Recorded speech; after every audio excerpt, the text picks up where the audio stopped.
What is up, guys? Marty here with another video. I released a video a few weeks ago about Myth of Empires as part of like the medieval preview series I do, where we look at trailers, we learn about games that aren't out yet, and we just discover things that are coming out in the medieval space, really. After this, I was invited to take part in a preview test, a closed alpha of this game, and I streamed the game for pretty much 2 days solid, and I had a ton of fun. So now I've got a lot of footage from those streams. I wanted to make a first impressions video and share that with you on how the game works, how it plays, and my thoughts on the game after a few days playing it. Obviously, this was a closed alpha, so the game isn't even in any sort of open state. It's not in closed out open alpha, beta, early access. So I'm not going to be too critical on the missing features, parts of the games that aren't working yet, or the bugs, because it is development. I've raised the bugs to the developers in the Discord, so yeah, I just want to show you what's here so far and what it's like to play, my experience after a few days of playing.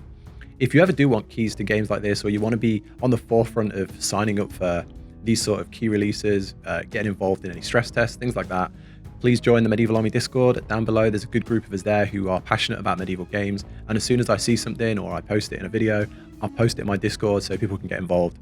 If you ever want to watch things like this also, check me live on Twitch, links will be down below, as most things go there first. So, Myth of Empires. If I had to categorize it, I would say it's a mixture between Rust and Conan Exiles, but in a medieval Eastern setting. And I want to break the game down through this video into its systems and go through them with an overall summary at the end of, my first impressions. I'll timestamp it, so feel free to jump around wherever you want. First up, the first thing you will do in any sort of survival crafting game is the crafting. If you've played any other crafting game in the last 5 years, you'll be familiar with this initially. Chop trees, make an axe, hit rocks, make a rock hammer, spend skill points on new recipes and craft new things. Initially, super simple. Make a spear, a campfire, a shield, ropes, bows, eventually make foundations and walls to make a house, smelting. You will be familiar with all of that. You have hunger and resources to manage. You've got to hunt to survive and cook the food to stay alive, things like that. There's nothing new in that regard. But then once you get past this initial familiarity, the game kind of goes nuts. If you ever played Conan Exiles, or I think Craftopia is a good example, you'll be really familiar with the next part, but not everyone will. So everything you need to build a workstation for. So let's say you want to make an advanced bronze iron.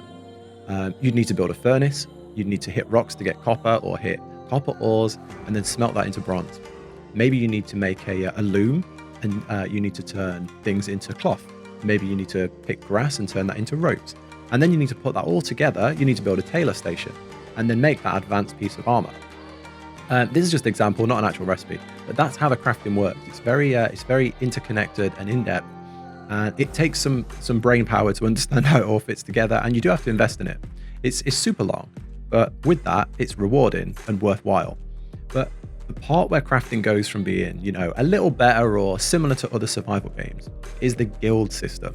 And this is nutty. I want to talk about this a lot because this, to me, is what got me most hyped about the game. Normally in these, early previews, alphas, closed tests, I'll play for a day, make a video and move on.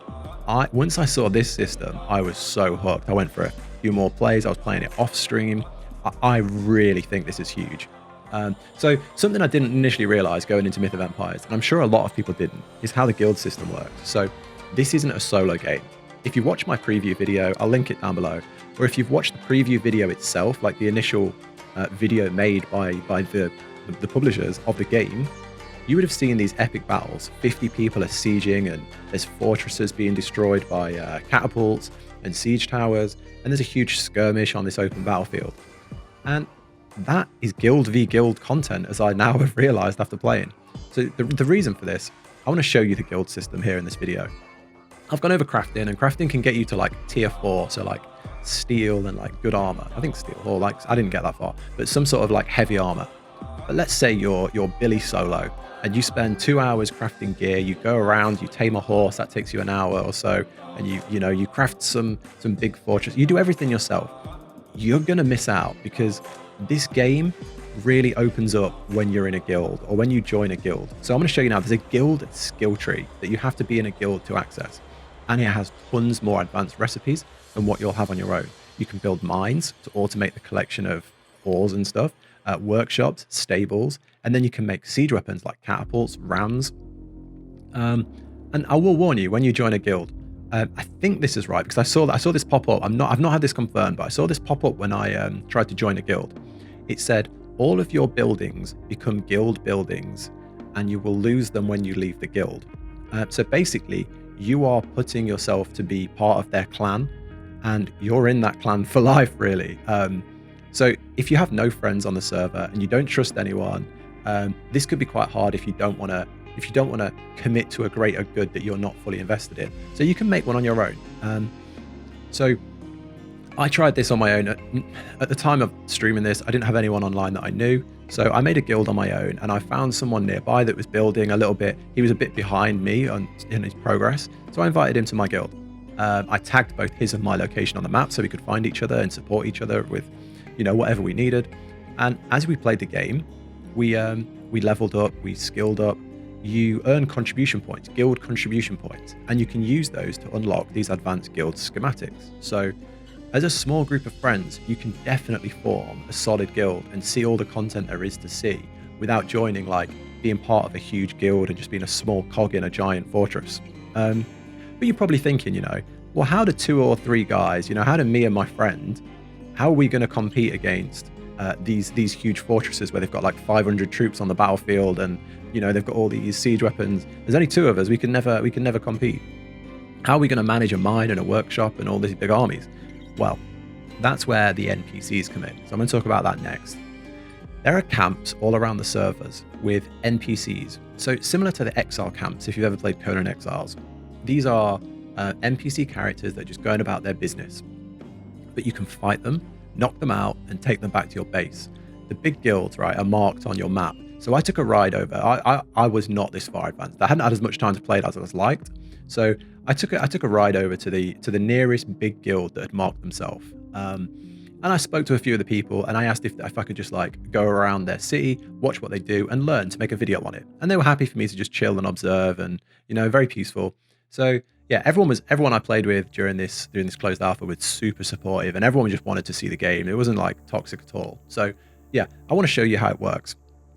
Basically, they would come out of their city, go to one of these camps, and fight an NPC, knock them out, break them down, basically torture them back in their camp until they turn and they become a companion of that guild.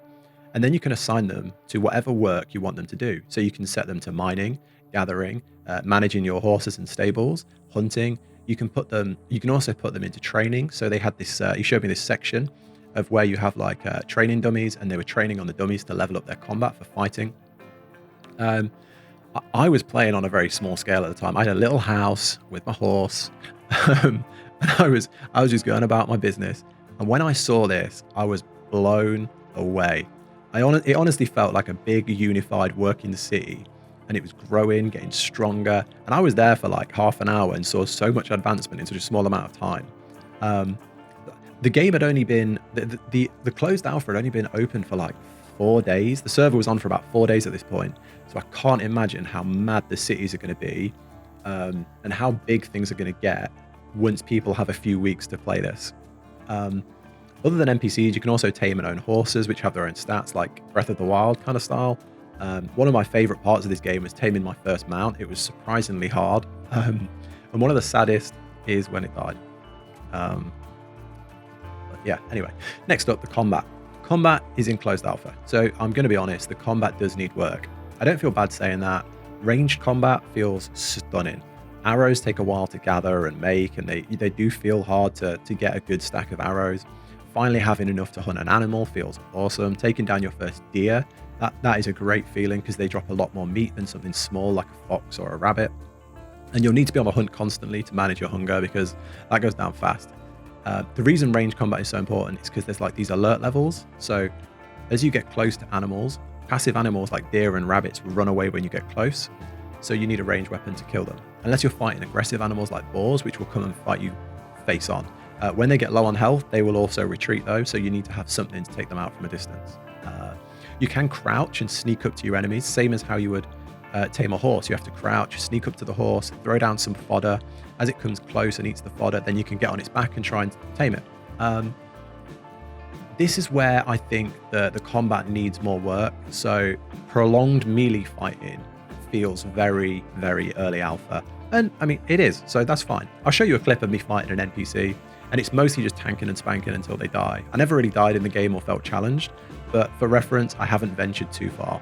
I was also playing on a PvE server as part of the closed alpha, so I haven't experienced any PvP. I'm guessing that would have been a lot challenging because I saw some big level 30 boys walking around who would have absolutely dominated me. So yeah, given the huge skill trees, the weapons, the armor, the siege weapons, not only there's a ton of stuff here that I haven't seen, but there's a ton of potential. So I don't want to slam the combat. I just think it needs more polish. The only other thing I want to talk about is the skill tree. Yeah, this is nuts. There's so much to the skill tree. There is so many different. I'll try and show it on behind me as I talk, but there's so many different paths in the skill tree, and every major part has a type under it. So, for example, you go into physical, you've got cut rocks, cut trees, combat, things like that, and they all have these big branching trees within them. So you can also go in and put in contribution points to level up your ability to grow. So if you've played Bannerlord, kind of, you have a focus point, and if you put focus point into like one-handers, as you do more one-handing, you'll gain experience faster. It works very similar to that. So if you were to go into like chopping trees and you put some they're not called focus points, you put some contribution points in, you will chop trees at a higher experience rate and gain more. You'll level it up faster, and then you can get the perks as you go along the tree. Because this was a closed alpha and it gets wiped at the end of these 7 days, I didn't want to sit and grind this out for hours and hours to show you, what they look like at the end. I just played it, and what leveled up. So I can't show you anything too exciting here, but just know when this game fully comes out and you can invest in your character, it's going to be mad what you can do here, and how much you can level up, and how many different ways you can build your guy. You want to be this crazy hunting archer, you could be like this archery horse archer guy going around with fully leveled up stats that can like snipe people off the battlefield. You're going to be able to spec into that. You want to be an absolute tank with high health, high defense, sword and board, just walking in. You're going to be able to make that guy, or you can be focusing on crafting or gathering.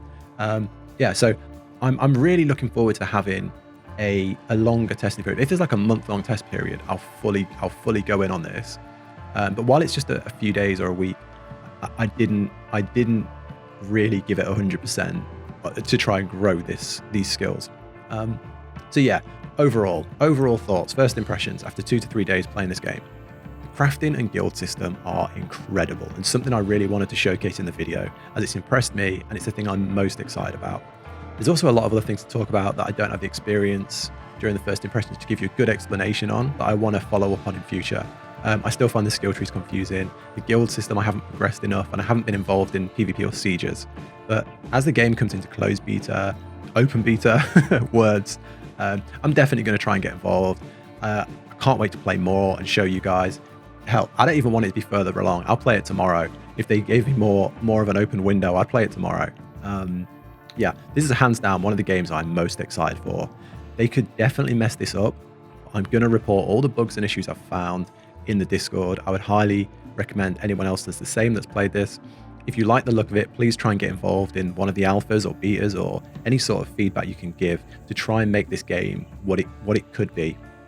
I really think this could be a huge game for us medieval fans, and I can't wait to see what they do with it. I also want to say as well, that there's not something I normally talk about in these videos, but the team working on this seem really different to the normal people I get involved with as a content creator. So I made a preview video on this and got given a key for the closed alpha, which I really appreciate. That's quite normal to be given keys to play games, to review and cover. But I chatted to them on Discord as well. They seem like good guys. But then a community manager actually joined me while I was streaming on Twitch. He taught me through some of the parts of the game. He showed me how to use the map and how to mark my guild members, and showed me, I was making some mistakes and there were some things that weren't working properly. He explained how to get them to work. He explained, inefficiencies I was doing. He explained some things with the building and crafting. And yeah, just a really helpful and friendly guy. He gave me his personal Discord and said, message me if you've got any other questions, because I'm going offline now. That's not something you always get, especially as a small streamer. I average 10 viewers on a good day. I've got a less than 1,000 subs on YouTube. So I'm definitely a small streamer, small content creator.